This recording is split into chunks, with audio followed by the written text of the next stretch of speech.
Wabash Valley Prison in Indiana contains a super maximum security unit. Some of the state's most ruthless and dangerous prisoners are housed here.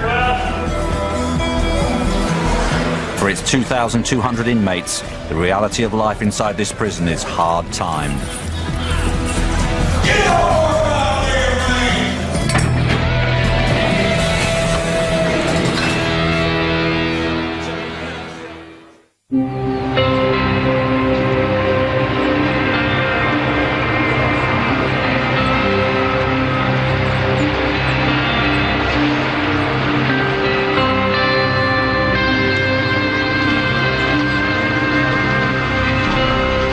Prisoners don't always leave their crimes behind when they enter the gates of Wabash Valley.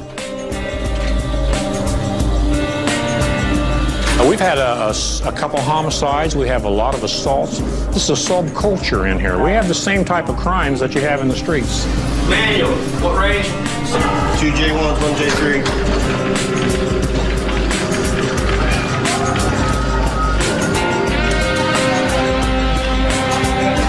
This is a super maximum facility here within the state of Indiana, and this facility houses some of the state's worst of the worst. Whenever they become combative, assaultive on one another or on staff, they're sent to this facility and are housed in the secured housing unit where they're locked down for 23 and a half hours a day. Secure 9.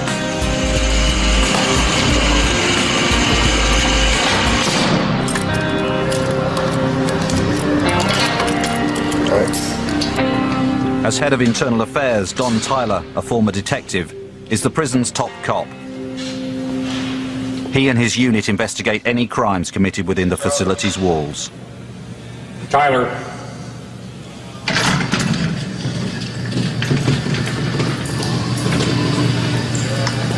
All the offenders in the security housing unit are dangerous.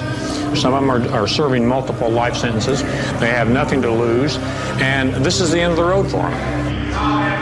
Recently, we had a situation where 3 offenders on the rec pad feigned an injury to one of them and requested a nurse. Instead of the nurse responding, 3 staff members responded to the door on the medical emergency.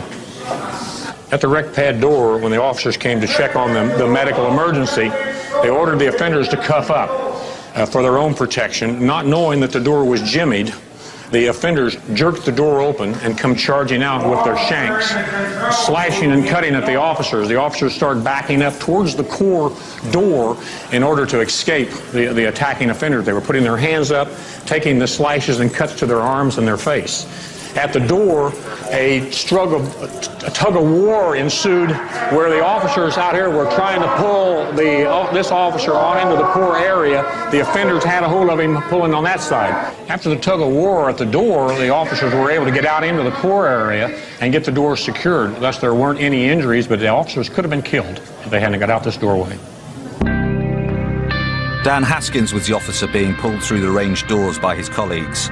He suffered a stab wound to his shoulder.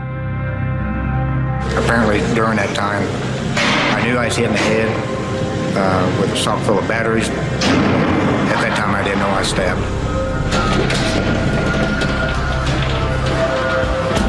There's always a touch of fear.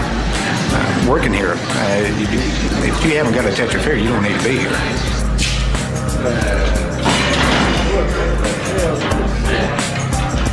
Officer Haskins never assumes that the cell doors are locked when he walks the range. He knows they can be jimmied open by inmates, ready for a fight. But when you come out on a range, you got to prepare yourself. Something can happen. That a door can't open up and that offender can't come out. These guys get out, in which it has to happen. They're going to come at you with the intent to hurt, maim, or kill. You have to keep that in the back of your mind, that this is prison. Take a reality check, realize where you're at, keep it under control.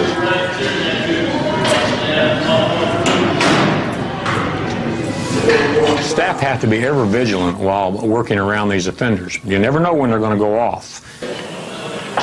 Area clear. 95, you copy? As an example, we had a nurse treating an offender for self-inflicted wounds.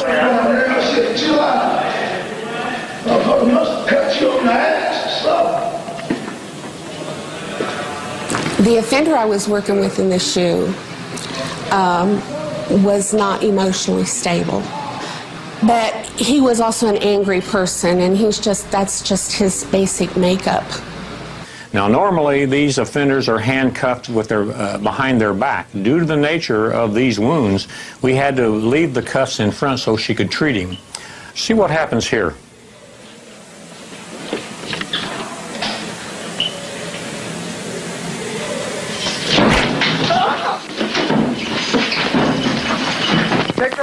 He had threatened me 2 hours before he hit me. He had previously injured other officers that morning and had thrown stuff on other officers that morning. And he was in 4-point restraints. That's why he was on film for everything. And we had to give him a forced injection to help calm him. He did not like that, did not want that, and he threatened. 2 hours later, he had pulled open an old wound from earlier in the morning where he had cut himself and inflicted a wound. And when I was cleaning it, he got his chance to get even with me, and he took it. Yeah, he just hit the shit out of me. Yeah. I don't know that I was so much angry with him. I think the anger came later.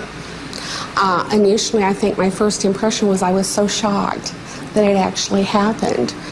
184. Let's have a seat right here. How you doing, Mr. Payne? All right. Despite her brutal attack, Nurse Robina Darkis came back to work in the secured housing unit the next day. But her ordeal was far from over.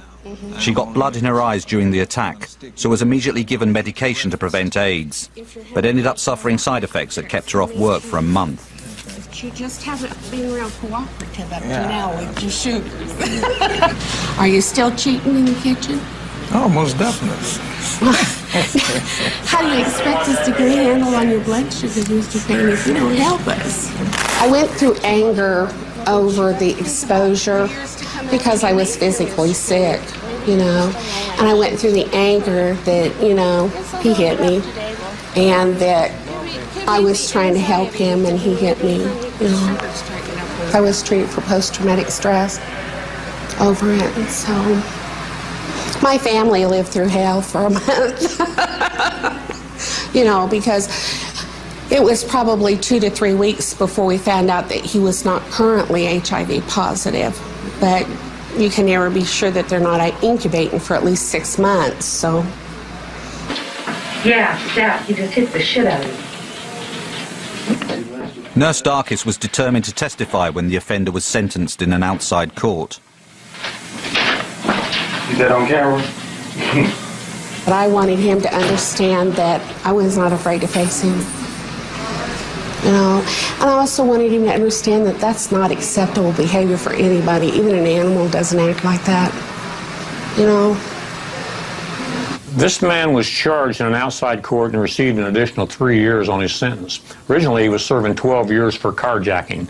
After he serves that sentence for carjacking, he will serve 3 more years for what he done to this nurse. I think it's totally ridiculous that the most they can get is 3 years for assaulting a staff member. I think that's pathetic.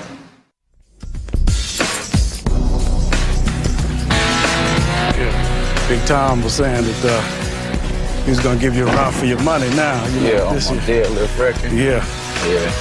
Think it's going to get you? No, You going to rise to the occasion? No, I'm going to rise to the occasion. Yeah. You know, we didn't work this hard for nothing to be champions for nothing, you know. It's the final night of the prison's weightlifting competition. The night that decides if Rebel Givens and Robert Bell will successfully defend their titles. Yeah. I could lay back and just watch him, you know, shoot, try to go for my record. But I was trying to get another record, which was the bench. Yeah, I don't think he's going to get it this year.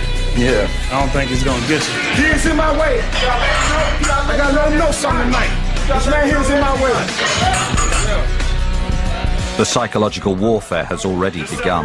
Man from the boys, This is set by 100 pounds. When I hit this 535, 540, he's got to go 635 or 640. Hard to get you. Yeah. Got to stay focused. Woo-wee. Can't burn too much energy trying to wait for it. Got to go and get it. Got to go and get it. Don't talk about it. Be about it. You ready? You ready? You got to be about it. Don't talk about it. Be about it. Who's doing what? That's the guy that had the. He had 505. No, he got 530. Give me some. Put that shit to the floor. Come on, let's go. Wow. Come on. Drive it, man.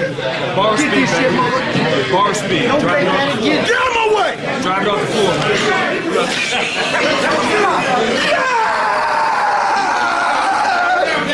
Yeah! I see you, baby. Oh! I see you, baby.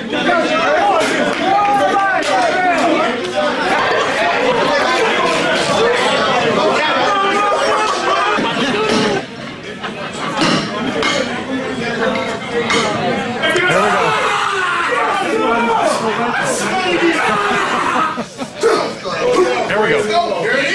Campbell's coming up. Got hold of the bar. Here we go. Good concentration.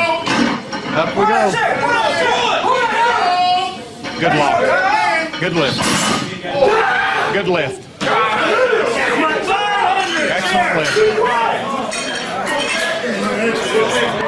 Offender Campbell has just deadlifted 280 kilograms, almost 3 times his own body weight. I'm coming, baby!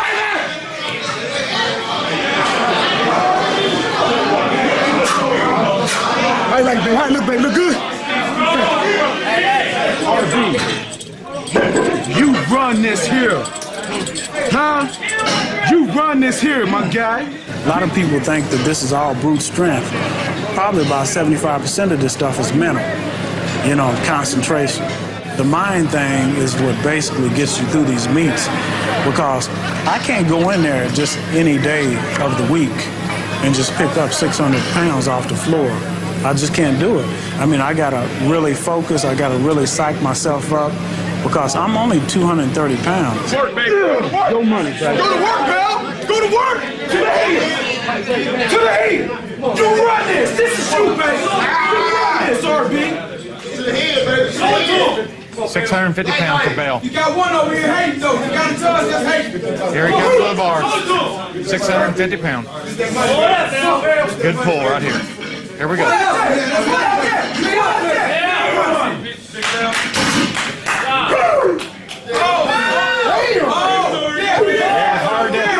Hosanna!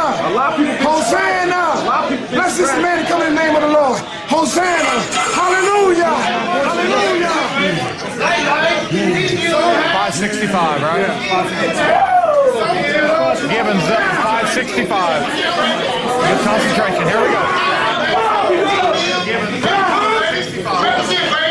All these guys, Bell, Gibbons, they're already at the professional level without the hardware that you can get on the outside.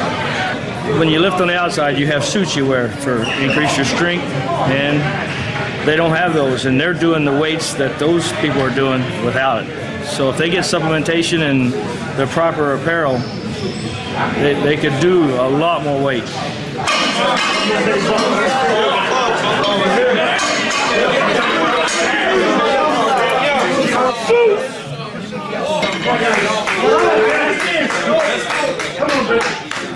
Zeus!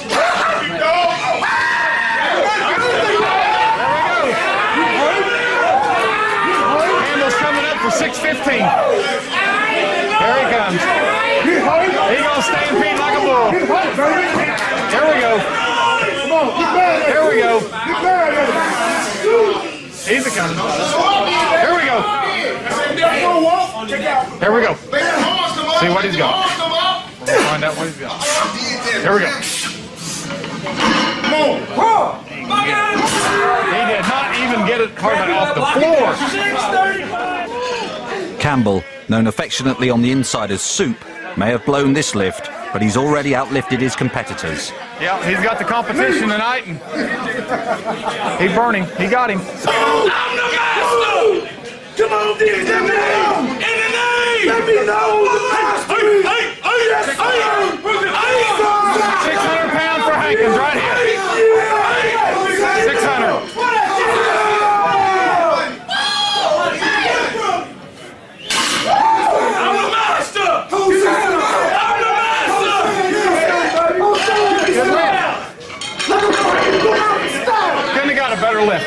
perfect. 15 more pounds.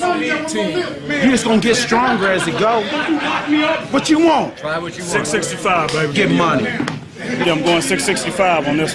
This is it. This is my last one. It better be perfect.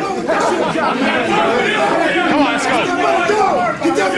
Turn on the light brights and talk to it. Turn on the light brights and talk to it, baby. Pull that shit up. RB. You run this, man. This is your event. This here is your big brother. I'll visualize my lift. I'll walk through the whole lift in my head. I will actually complete the lift in my head before I'm even out there at the meet. So when I'm at the meet, then tunnel vision comes into play. I don't see nothing else, don't hear anybody, don't see nothing but that bar. It's me in that bar, and I just go and execute. It's all about a mind game. You gotta psych yourself up. No pain, no gain. Griffin's not putting enough weight on the bar.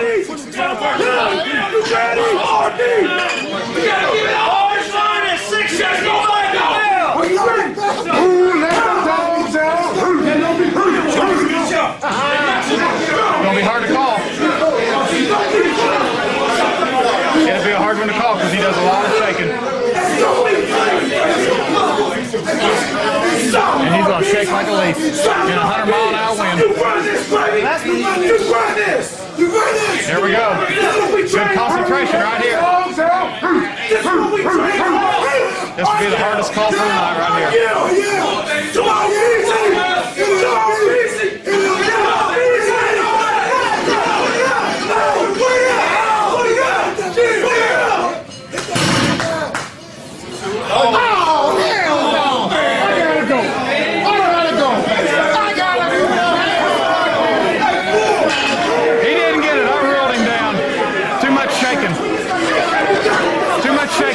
I can't give it to him. Got too much shaking. The side judges might be able to see it different, but too much shaking. Looks like the bars from here, sitting there up and down. I can't give it to him, so it went down. I thought he wasn't jerking and he got his shoulders locked out. Now he thought, I mean, of course he got a little more experience at it than Judge and I have, but he calls this hitching. I thought he came up fairly smooth, but he didn't hesitate. He didn't drop the bar down. That's what I call hitching. It was an upward movement. It looked good to me. At that weight, it looked darn good. It was a good lift, you know. I got it up, I locked it out. One judge gave me the thumbs up, one judge gave me the thumbs down. I was trying to break my own record, which was 6:30. I went 6:35. I think my lift was good, just like his. Yeah. We don't really trip on it, cause as long as we get it off the floor, you know, that's all we wanted. I work in the kitchen. I'm on my foot 8 hours, 10 hours a day. But I got a 615 deadlift. My record's in here. And you got the state record. I got the state record. So until they break that, it's all good. We all got the state records. Yeah, I got the state record in the deadlift. You know, I got it in the bench too. It's always the state meet. The state meet is this summer, so I got 650 on the board. I see enough of it. These guys they're good lifters. Yeah, they're good. Thanks. As long as Murphy lets me keep coming back, I'll watch these guys grow. Appreciate it. We appreciate y'all coming. Thank you. Thank you very much. Yeah. Good job. Yeah. It's been a good night, John. It's been a good night. It's been great. It's been great. We will see you in February. Push it, pull. This year's Battle of the Titans is over. The prison champions hold on to their titles. You know, but it wouldn't be no fun if we didn't have people, chasing after us. Right. But we work hard for ours, though. That's right. But it's all worth it, man, because we get in there and get to, doing what we do. It brings everybody else alive. Everybody feed off of that positivity. Right. And, they'll start getting their personal best and stuff. That's how it was last time, as you can remember. Yeah. Hopefully we can get it resolved this afternoon. Yeah, I'll be down there soon, see if we can get it taken care of. All right, bye.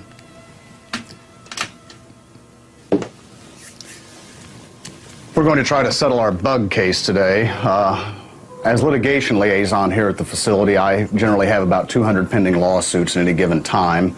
Many of them turn out to be quite frivolous. We had an offender who filed a lawsuit against us claiming he had vermin living in his lower intestines and that we were negligent in not locating the vermin living in his lower intestines. Another one that springs to mind is an offender who had lost a portion of his finger, committing the crime that caused him to be incarcerated. And once he was incarcerated, he wanted our medical staff to amputate the rest of his finger, even though it worked perfectly fine, and the medical staff saw no medical reason to amputate it, so he sued us to go to court. So today we're going to try to get the bug case resolved before it goes to court. Prison lawyer Lee Heffling has to defend every lawsuit against the institution. Come in. Alan. Ah, Mr. Heffling, are you here for your bug? I'm here for a bug. I hope it's our bug. I hope it's Mr. the right one. Burton's bug, I understand. Right. Well, I've got these bugs that the chaplain collected, bugs and medallions and things. Well, I've got to have a medallion, too. Do you I guess this is going back over a couple years ago that he actually got these things. Well, do we know which one's Mr. Burton's? I think the little critter's right in there. Well, I'm sure Mr. Burton will give it a close examination. Okay. I think we can go ahead over to the custody control unit? Yes. All right, well, let's go and see if we can get Mr. Burton to pick the bug for us.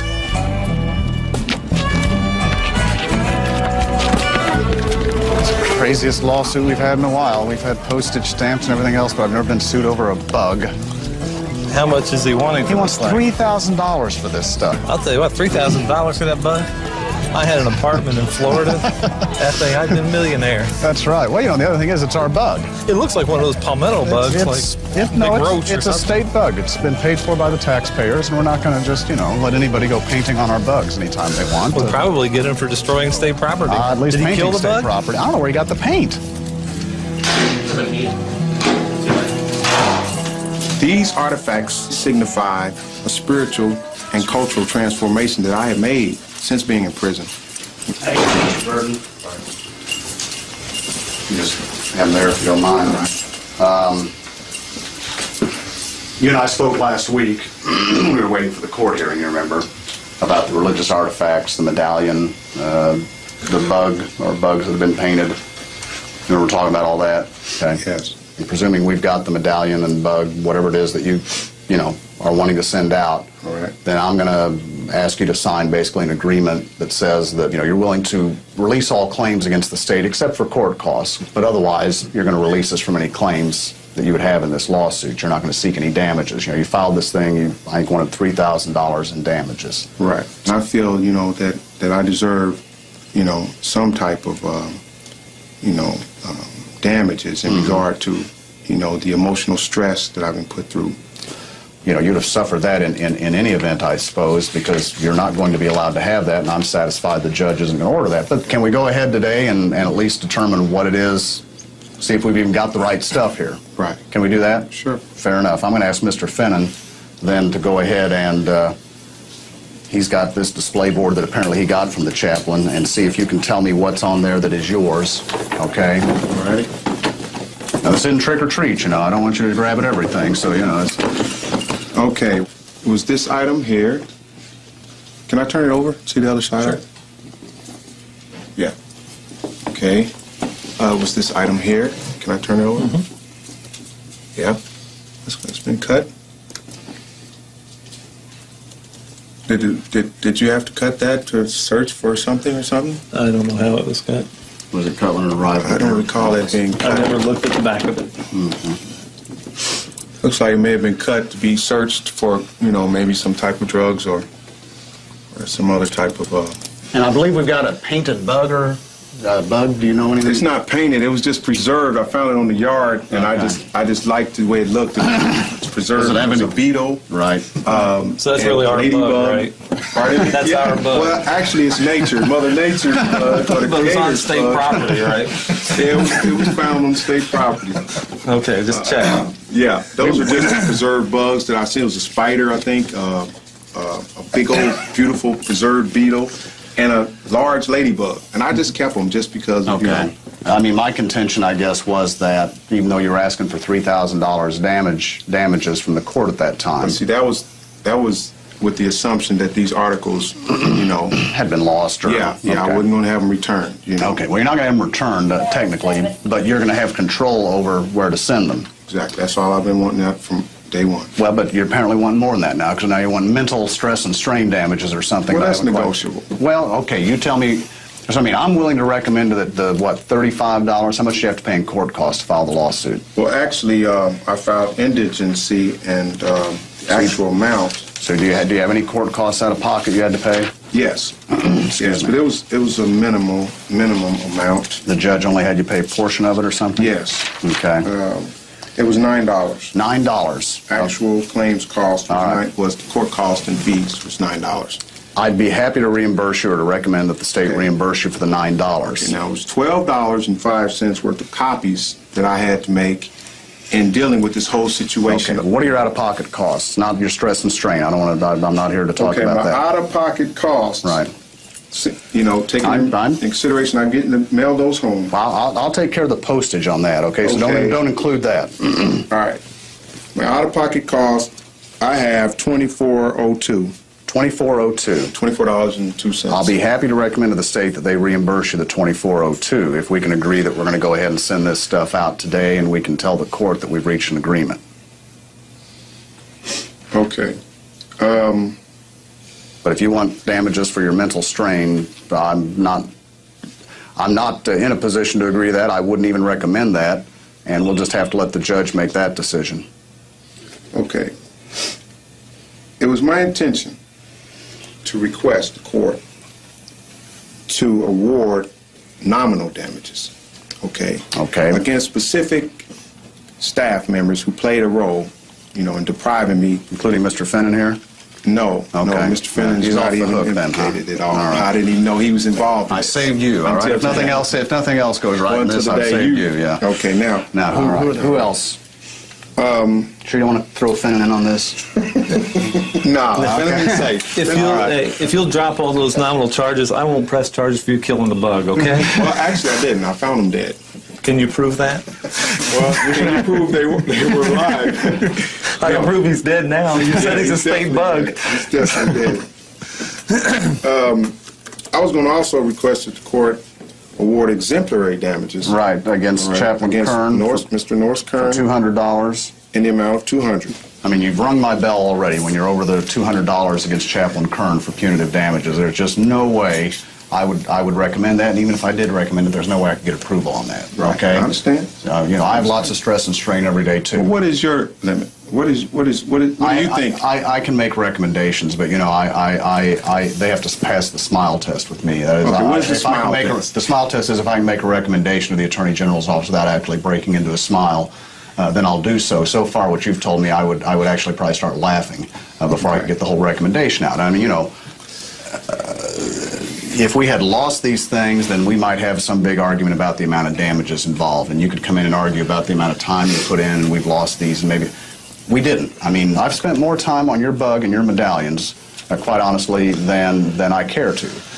You know, I mean, and I agree, and I understand they're important to you. I'm not trying to diminish their importance to you. I'm just saying I got lots of stuff on my plate, and I'm, you know, we're way past the point of diminishing returns with me on this. That's my point. You're making my point for me. No, my point. This is an unnecessary event. But what's unnecessary is the idea that we're going to pay you hundreds of dollars for your stress and strain. Who's going to pay me for my stress and strain? This is not for stress. This is for exemplary damages. This is to correct behavior and practices. The bug case continues.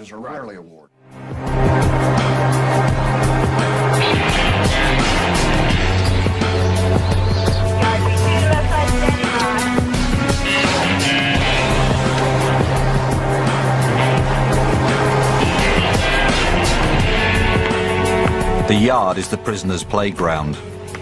But it's not just a place of exercise. This is also where the prisoners go to take care of business, legal or otherwise.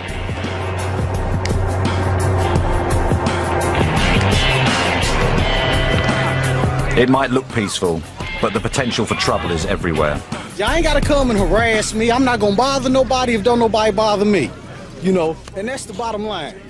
A key player in keeping the peace is Intelligence Chief Alan Finnan, who heads the prison's security threat group. Quit harassing them about little petty stuff. That's what needs to be said around here. And that's all I got to say. March or April, As he works the yard, Alan Finnan makes sure he's alert to any issues that might arise amongst the prisoners. Small problems can very quickly become big problems here. There's a unit down there. When you're locked in this cell and a population locked down, you don't have nothing. Okay.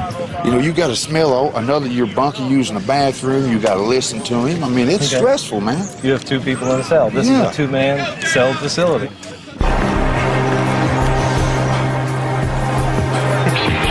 The security threat group has to be ready to react to incidents anywhere in the prison, anytime.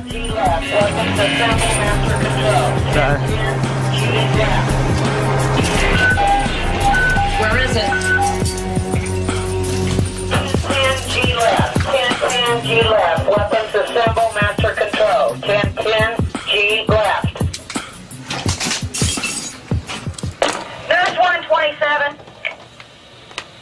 Hey, Van Vliet, I know you're busy. This is Marshall. Hey, have you got any names on that 1010 yet?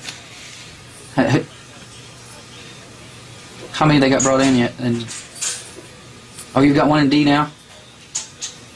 Okay. Did he look like he was pretty seriously hurt? Do you know what their race was? Okay, that's what I wanted to know. Okay, thanks, bud. All right.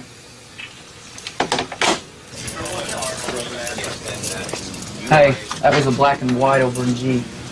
We probably need to go over there and check it out. Yeah. Who was it? Nobody can give me any names. They don't know, but there's a black. They got a black guy cuffed in G and a white guy in D medical right now. Was there any weapons involved? I know there was injury. I don't know what about weapons yet. No one knows anything just yet, so we need to at least check it out. Let's go that way. Okay. I'm gonna go get my hat, One thing that we have to do immediately respond to any possibility of the racial issues because it's a much greater problem, white versus black. Riggs. They took the other guy out before I came to see him. Took him out to where? They're both down here in DSAG. Is there one of them still in medical? No, they're both in the No, they're both from me? Yeah. Hold me! Hold me!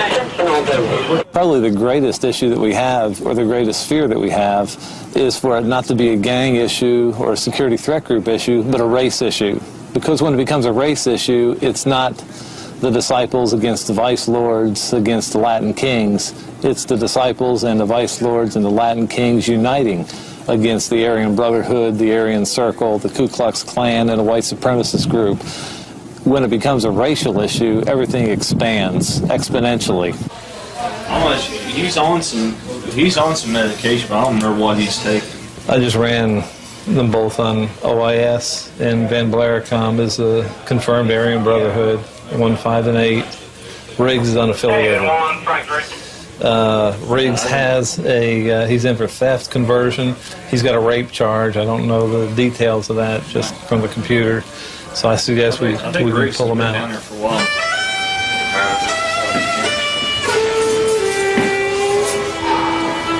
Let's see. Hey, Sergeant Johnson, Sergeant Marshall. Hey, can you come down here and explain what happened over down? Did he jump you from the back, or what happened? I don't even know. Okay. I don't even. Good deal. You know who it was? I don't even know. You don't have any idea whatsoever. It's probably just a horseplay that just got out of hand. You were horseplaying? Yeah, it was horseplay, really. But you don't know who you were horseplaying with? No. I got up from talking to a couple of friends, you know. I started walking towards my room. Next thing I know, guys just started swinging at me, And I defended myself. I grabbed him. By defending myself, I grabbed him, and we both fell over the bench, That was it. Did he boot you in the face?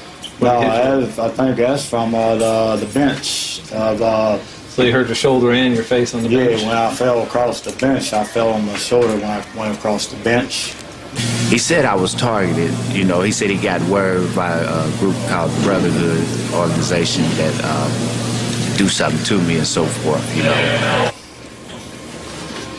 It looks kind of like a circle. How'd that happen on a bench? I hit the side of the bench when I went down on the bench where the bench, you mess with one of theirs, then, they have somebody do something to you, I guess. I guess he was called an enforcer. Just, he was talking about the white guys, and I just said, no, you can't be doing that, man, because they ain't involved in nothing like that. What white guys? The Aryan brothers And what from were the they other involved side in? and 3 and over here. What was he saying about him? He was just talking bad about them. I told him, don't be doing that. You wouldn't be talking bad about them if they was here. I got 8 babies out there that I'm trying to get home to see, you know. And I'm not going to go out here and try to be a hero when I know that my life is you know, it's been threatened, you know. And I'm not going to go out here and try to play hero, get me a weapon, and go out here and try to play hero, you know. Because, you know, the same thing, I can get stabbed just like I can't stab an individual. It can happen to me, you know, in the process of trying to stab an individual, you know. And I don't need that in my life. Who threw the first punch? You did, didn't you? I ain't gonna lie to you. I know you're not. Hey, You've been solid with that way. Hey, if I ain't gonna let nobody take a first punch on me. Okay. Thank you very much. All right. Need to defend the Riggs also. I'm saying the guy that had in here first, he didn't have nothing to do with Doris punch. Let's see. I mean, I really wanted nothing to talk about. I just told them. Sit down. You told them, you didn't tell me, okay? Okay. Stay with me, okay? All right. Be patient with me. Be patient with me. You're a patient man. Stay with me on it, okay? At this point, let me tell you what we've got, okay? You didn't start the fight, okay? What we got is you responded after the other offender started the fight. How did it turn racial? Racial? Racial. No. So he's telling the truth about he started the fight, but he's lying when he's saying some of the comments were racial. I mean, I don't know what he said. I mean, you said he started talking. He basically said that he said that you and he were talking. You made some comments he took exception to. Those comments were racial in nature, and that he basically went after you. No, I don't have no problem with being no racial thing. You know. You don't have a problem with what? No. I'm white, believe that the white should rule the world. We're the supreme and the chosen people. The white people, they just stay with the white group. Blacks stay with the blacks, and reds stay with the reds, just like that. My whole family is Klan members, so it's just pretty much, I was born in that way. What did you say that set him off? Quote yourself to me. I mean, what I say. What did you say just before you went off on We it? was talking about a game, you What know, game? and What game? Football game. Which one? San Diego and Oakland played last night. Okay. San Diego and Oakland played last night. That's the game you were talking about? Yeah. He let that bitch word come out of his mouth. And it's here in prison, you don't do that in prison. That's one thing that you don't do is call another man a bitch. And when you do, you're just asking for problems. I mean, he likes San Diego, I like Oakland. I said they was bums or something. Who was bums? San Diego. You just were talking about a football game. Yeah. They were bums. Yeah. Is this the first time you've lied to me in this conversation? I never met you before. I say in this conversation. That was the first time I lied. That you've lied to me in this conversation right now. I don't believe in lying. Then why are you doing it? I don't think I should have to lie to you. Then why are you? No, I'm not lying. I don't think I should have to. Let's put it away. You're done. I mean, I'm telling you what y'all want to hear, so I don't know. No, you're not. That's exactly what you're not doing. That's okay. Okay. Say, y'all don't do what y'all want to do anyway. I mean, so That's right. Going back. I know it's reverse psychology. I'm up on psychology.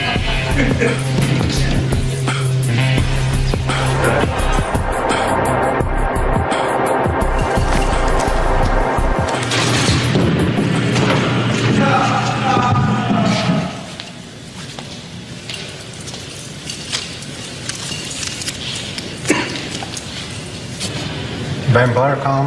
Yes. 894-792? Yeah. You've been charged with committing a battery upon another person without a weapon or without inflicting serious injury. Van Blarcom did admit that the altercation was the result of having a verbal confrontation, which led to a physical confrontation with offender Riggs.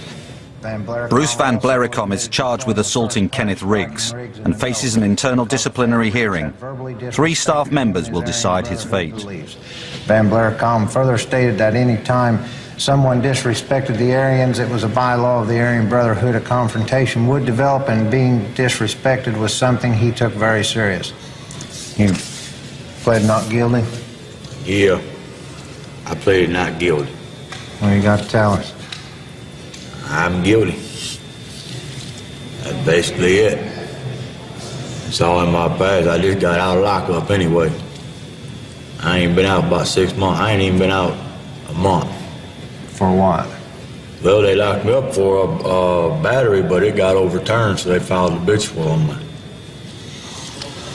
So you want to tell us what happened? Well, that basically tell everything right there. That's it. And step out there and have a seat.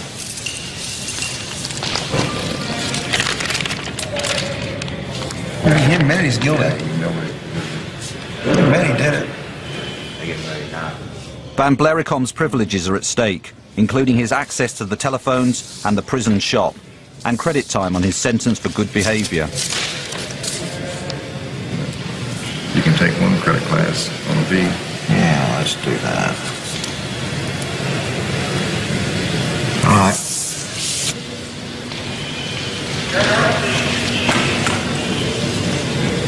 Board believes conduct report to be true and accurate and accepts your amended plea of guilty. Written reprimand, don't fight. 2 months phone loss, 6 months disciplinary SAG suspended, and demotion from credit class 2 to credit class 3. All right. Thanks.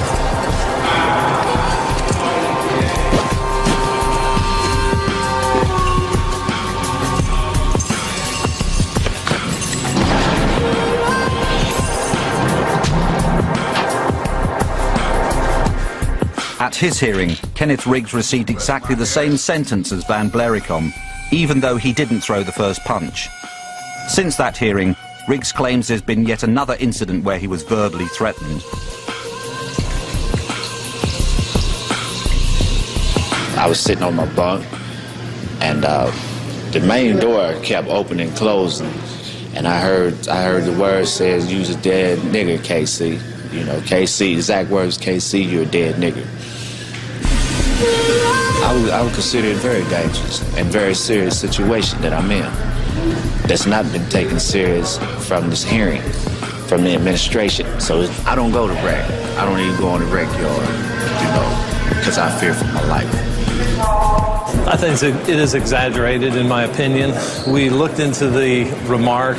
We didn't think that the remark was made. We investigated, prepared a report, and passed it on to the assistant superintendent in that area and the superintendent. And we also checked his background, and his background is such that he has been wanting to move from this facility for some time now. He's not happy here, and in some ways, our belief is that he was using this as a reason to try to be transferred from this facility. Negotiations to settle the Bug case continue. I just don't think this rises to that level. So if you want to make a reasonable demand on me, I'm What is reasonable? Well, I don't, that's your, what's reasonable is we send this stuff home, we dismiss the lawsuit, I'll get your out-of-pocket expenses reimbursed for you, and we all live and learn. You learn not to wear items that you shouldn't be wearing. Would you be willing to do this? Well, I don't know. Would you be willing to recommend the $2402 out-of-pocket cost and $30 in damages? No, probably not. There's a reason why I'm asking for specifically $30. Why? Explain to me how do you come up with $30? The facility has assessed a $30 restitution against me. I got nothing to do with that, Mr. Burton. I noticed. This is why I'm just explaining. All right. With $30, I'm asking to balance the scale. Tip the scale here. Balance the scale. It's got nothing to do with this lawsuit. I understand that. Okay. But that was the reason you asked me for what price. You asked me for a number. Right, and I thought we reached it a minute ago, but now you're telling me you want $30 on top of that? Is that where we're going? So you can balance the scale, as you put it? Yes, to balance the scale of justice. Well, okay. That's what I'm talking about here. It's about justice for me. Actually, this whole thing is about justice. I'm talking about the law. And the law is that I can't settle something that has nothing to do with this lawsuit in this lawsuit. But it does in regard to damages. All right? Now, I was just saying, I would just ask for your recommendation for the $30, or if you could, can this document be revised? Sure, it can, but I mean, let's do this. You keep that document, you keep it, you study it. I'll make the recommendation for the court costs plus the $30. As I told you earlier, I don't think they'll go along with that. All right. Excuse me, but I'll then make another recommendation that's just for the plain old court costs, okay? Yes. And I'll communicate back to you what I find out, okay? All right. Yeah, all right. Is that fair enough? That's fair. Okay, I'll let you know.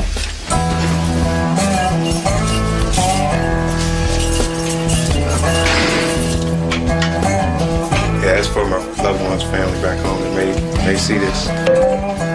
It's me. Hi. Sergeant McLaughlin returning to It's me, Charles Winston Burton III. That loving brother and son. I like respecting Mother Nature and everything that he created. Just the perfection of a bug. I wish we humans could be as perfectly put together, as a ladybug, as a beetle, as a spider. Right. No, I understand. All right. I'll talk to you later. Thanks. Bye. Well, that was the Attorney General's office. We just got off the phone with them after our conversation with Mr. Burton yesterday. He'd sent a letter asking for additional demands on top of what we talked about yesterday. So I reviewed those with the Attorney General's office, and basically their response was that we would see him in court. So I've written a reply to Mr. Burton letting him know that, and make a copy and send that reply back to him, and which will probably engender yet another letter from him, probably adding more demands, or perhaps adding me as a defendant, I don't know. But in any event, the saga continues and the bug case goes on. Next time in Wabash Valley, there's a wedding in the prison. And contraband cigarettes stir things up.